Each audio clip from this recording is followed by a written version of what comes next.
Without wasting time video को शुरू करते हैं। आज के इस वीडियो में हम बात करेंगे सती पॉलीप्लास्ट इस कंपनी के आईपीओ के बारे में, कंपनी के बारे में पूरा डिटेल एनालिसिस करेंगे, कंपनी का बिजनेस मॉडल डिस्कस करेंगे और क्या इस कंपनी के आईपीओ में अप्लाई करना चाहिए कि नहीं करना चाहिए, इस आईपीओ में मैं अप्लाई करने वाला हूँ कि नहीं, कंपनी का लेटेस्ट ग्रे मार्केट प्रीमियम क्या चल रहा है, लिस्टिंग इन कैसा मिल सकता है, ये सभी सवालों के जवाब आज के इस वीडियो में देने वाला हूँ। तो वीडियो को जरूर से एंड तक देखते रहना। सबसे पहले कंपनी के बिजनेस के साथ शुरुआत करते हैं। कंपनी का बिजनेस एस्टेब्लिश हुआ था जुलाई 1999 में और कंपनी फ्लेक्सिबल पैकेजिंग मटेरियल्स बनाने का और उसको बेचने का काम करती है। कंपनी का डिस्ट्रीब्यूशन नेटवर्क पूरे इंडिया में है, जिसके बारे में आगे बात करेंगे। सबसे पहले कंपनी के मैन्युफैक्चरिंग प्लांट की बात करें तो कंपनी का मैन्युफैक्चरिंग प्लांट टोटल 2 देखने को मिलता है। एक मैन्युफैक्चरिंग प्लांट है वो गौतम बुद्ध नगर नोएडा के अंदर है, जिसकी total monthly production capacity 540 metric ton की देखने को मिलती है, टन्स की देखने को मिलती है। और दूसरा यहाँ पर से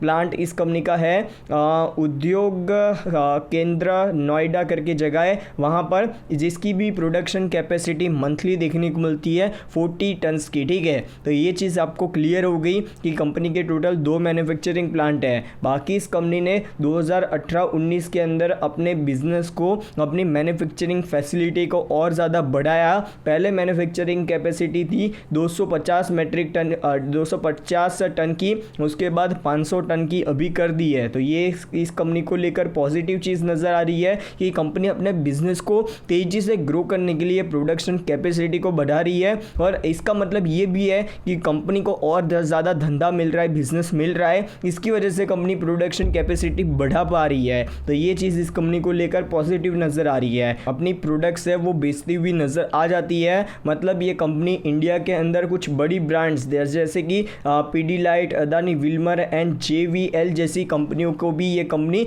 पैकेजिंग मटेरियल्स प्रोवाइड करने का कामकाज करती है, जो कंपनी के अंदर अलग अलग डिपार्टमेंट में काम करते हैं। बाकी इस कंपनी की कंपटीटिव स्ट्रेंथ की बात करें तो स्ट्रेंथ में तो कंपनी ने बहुत सारी चीज़ें बताई है। पर्सनली यार मेरे को तो यार कंपनी के प्रमोटर्स और मैनेजमेंट का इतने सालों का एक्सपीरियंस वो एक अच्छी चीज़ लगी। उसी के साथ साथ कंपनी क्वालिटी का अच्छा ख्याल रख रही है, क्योंकि भाई इतनी बड़ी कंपनियाँ उससे इस कंपनी से अपनी प्रोडक्ट परचेस कर रही है, पैकेजिंग मटेरियल परचेस कर रही है, तो क्वालिटी का तो ज़रूर से ये कंपनी ख्याल रख ही रही होगी। तो ये एक यहाँ पर अच्छी चीज़ नज़र आ रही है। बाकी इस कंपनी के फाइनेंशियल्स जो सबसे ज़्यादा इंपॉर्टेंट चीज़ों में से एक है, इसकी बात करें 2022, 23 और 24 पिछले 3 साल का डेटा आप लोगों के सामने है। नंबर ऑफ एसेट्स है वो 3,580 लाख रुपए के आसपास से ऑलमोस्ट 5,640 लाख रुपए के आसपास आ चुके हैं। रेवेन्यूज है वो 17,532 लाख रुपए से ऑलमोस्ट 17,940 लाख रुपए के आसपास आ चुके हैं। कंपनी के प्रॉफिट है वो 28 लाख रुपए से 328 लाख रुपए पर आ चुके हैं। कंपनी के पास रिजर्व्स में ऑलमोस्ट 870 लाख रुपए अवेलेबल है और कंपनी के ऊपर कर्जा 2,500 लाख रुपए के आसपास का दिखने को मिल जाता है। बाकी ये कंपनी आईपीओ के द्वारा पैसा उठा रही है, उसको company working capital requirement and general corporate purpose के लिए यूज करने वाली है। आईपीओ की बेसिक डिटेल्स की बात करें 12 जुलाई से लेकर 16 जुलाई तक कंपनी का आईपीओ चलेगा। आईपीओ में प्राइस बैंड है वो 123 रुपये से लेकर 130 रुपये का देखने को मिलता है। एक लॉट में 1000 शेयर्स मिलेंगे। टोटल जो इशू साइज है वो 17.36 करोड़ रुपीज़ का है, सारा का सारा फ्रेश इशू है। NSE के ऊपर कंपनी लिस्ट होगी और कंपनी के आईपीओ में रिटेल कोटा 35% का रखा गया है। आईपीओ के टाइम टेबल की बात करें तो 12 जुलाई से लेकर 16 जुलाई तक आईपीओ चलेगा। आईपीओ में अलॉटमेंट डेट है वो 18 जुलाई को है। Initial refund date and demat account में शेयर्स क्रेडिट होंगे 19 जुलाई को और 22 जुलाई को सुबह 10 बजे ये कंपनी शेयर बाजार में लिस्ट होती हुई नजर आ जाएगी।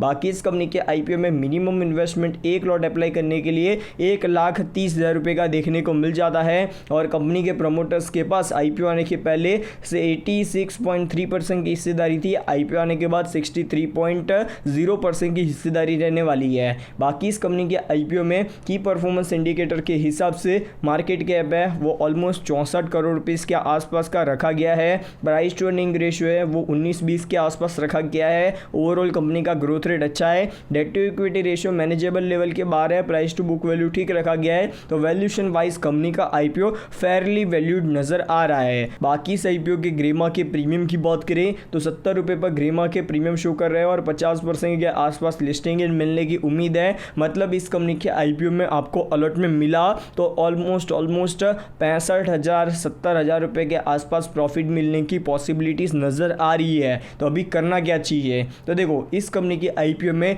टोटल सब्सक्रिप्शन जो 50 गुना से ज़्यादा का रहता है, तो आप लोग इस कंपनी के आईपीओ में लिस्टिंग इन पर्पज़ के लिए अप्लाई करके चल सकते हो। आईपीओ लिस्टिंग इन पर्पज़ के लिए अच्छा नज़र आ रहा है। बाकी लॉन्ग टर्म में तो कंपनी कैसा आने वाले समय में परफॉर्मेंस करती है, फाइनेंशियल्स कैसे रहते हैं, उसके ऊपर सारी चीज़ें डिपेंडेंट रहेगी। बाकी ये कंपनी का आईपीओ लिस्टिंग इन पर्पज़ के लिए अच्छा नज़र आ रहा है। तो ये था हमारा ओपिनियन। मेरी बात करो, मैं अप्लाई करने वाला हूँ कि नहीं, उसके ऊपर आने वाले वीडियोस में आपको जानकारी दे दूंगा। बाकी यार अभी के लिए आप लोग लिस्टिंग इन पर्पज़ के लिए अप्लाई करना चाहते हो, ज़रूर से कर सकते हो। तो ये था हमारा ओपिनियन इस कंपनी के आईपीओ को लेकर। तो बस आज के लिए इतना ही। Good bye of good bye. Video पसंद आए तो लाइक एंड चैनल को सब्सक्राइब करना मत भूलना।